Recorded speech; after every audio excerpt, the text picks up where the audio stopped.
তৈরি হচ্ছে শেরপুরের বিখ্যাত ছানার পায়েস। নাম পায়েস হলেও আমাদের পরিচিত পায়েস থেকে এর স্বাদ ও তৈরি প্রক্রিয়া পুরোপুরি আলাদা। ঘন দুধের পায়েসে ভেজানো ছানার সুস্বাদু এই ছানার পায়েসের খ্যাতি রয়েছে দেশ জুড়ে। শেরপুরের বিখ্যাত ছানার পায়েস, বারবারই বলা হয় যে শেরপুর বিখ্যাত কিসে। শেরপুরের ছানার পায়েসটা একমাত্র আমাদের শেরপুরেই পাওয়া যায়। কোনো উৎসব পার্বণে বা কোনো সুসংবাদ পেলে মানুষ মিষ্টি খেতে চায়। আমাদের শেরপুরের মানুষ বলে, এই ছানার পায়েস কবে খাওয়াবা। জনশ্রুতি রয়েছে শত বছর আগে শেরপুরের ঘোষপট্টিতে প্রথম তৈরি হয় এই ছানার পায়েস।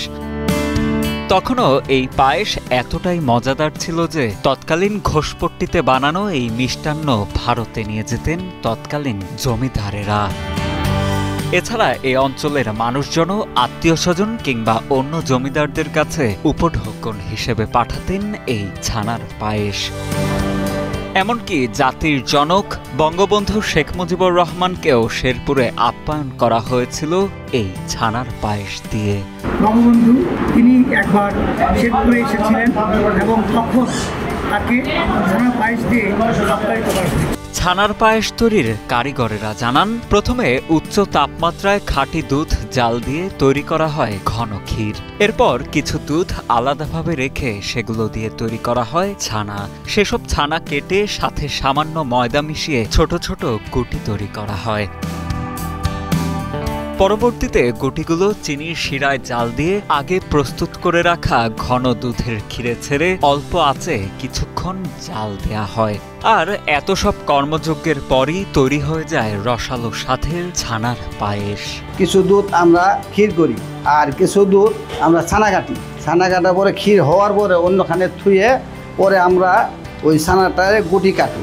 গুটি কাটে হালকা শিরায় সিদ্ধ করে ওই আগার বানানো ক্ষীরের মধ্যে গুটিটা ছেড়ে দিই। ছেড়ে দিলে এইটা হয় ছানার পায়েস। এটা খুব সুস্বাদু।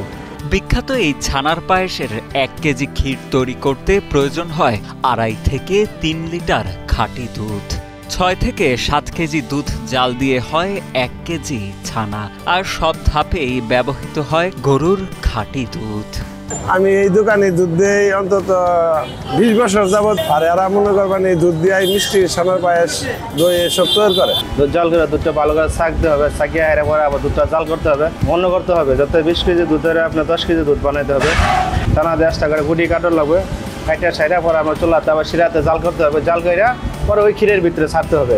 বছরের পর বছর জেলা জুড়ে বিয়ে, জন্মদিন, ঈদ, পূজা, অতিথি আপ্যায়ন সহ সব উৎসব পার্বণে খাবারের তালিকায় শীর্ষস্থান দখল করে নিয়েছে ছানার পায়েস। প্রতিদিন গড়ে 200 থেকে 250 কেজি ছানার পায়েস বিক্রি হয় এখানে। শেরপুরে অনেকগুলো দোকানেই ছানার পায়েস তৈরি হয়। বিভিন্ন অনুষ্ঠান, কোনো অতিথি এখানে আসলে অতিথিদের উপহার হিসেবে এই ছানার পায়েস দেওয়া হয়। পর্যটন সমৃদ্ধ শেরপুর জেলায় বিভিন্ন জেলা ও উপজেলা থেকে লোকজন ঘুরতে এলে অনেকেই ছানার পায়েস সঙ্গে নিয়ে ফেরেন।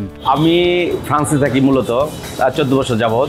বাংলাদেশের শেরপুরে যে মিষ্টিটা খাই এটার মধ্যে এক ধরনের স্বাদ পাওয়া যায়। ওইখানে ওরকম স্বাদ পাওয়া যায়, শুধু মিষ্টিটাই বোঝা যায় আর ছানাটা, দুধের ছানাটা সেটাই বোঝা যায়। নিয়মিত ছানার পায়েস খান এমন ভোজন রসিকদের ভাষ্য, শেরপুর ছাড়াও দেশের অন্যান্য জেলাতেও রয়েছে এই মিষ্টির বেশ খ্যাতি।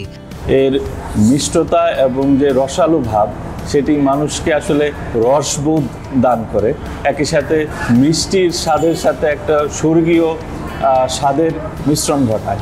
এদিকে সম্প্রতি শেরপুরের এই ছানার পায়েসকে ভৌগোলিক নিদর্শক পণ্য বা জিআই স্বীকৃতির জন্য আবেদন করেছে জেলা প্রশাসন। আমরা জোর দাবি জানাই বাংলাদেশ সরকারের কাছে, বর্তমান সরকারের কাছে, যেন আমাদের এই শেরপুরের ঐতিহ্যবাহী ছানার পায়েসকে জিআই পণ্যভুক্ত করার জন্য। যেহেতু আমাদের ছানার পায়েস ঐতিহ্য ধরে রাখার জন্য আমরা জিআই পণ্য হিসেবে দাবি জানাচ্ছি।